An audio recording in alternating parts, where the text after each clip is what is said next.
Congratulations on completing this journey on legal, policy, and governance aspects of ecosystem restoration. Throughout this experience, you have explored one central truth. Restoration doesn't fail because of poor planting techniques.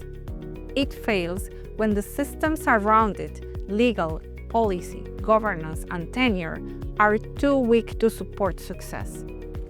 This journey equipped you with the tools to change that.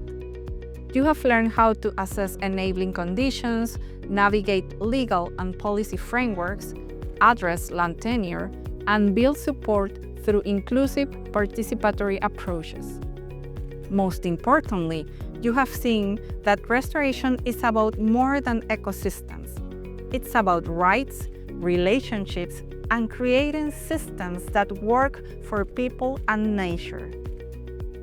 Your next step is to put these insights into action, whether through policy reform, cross-sector collaboration, or empowering local right holders to lead restoration on their own terms.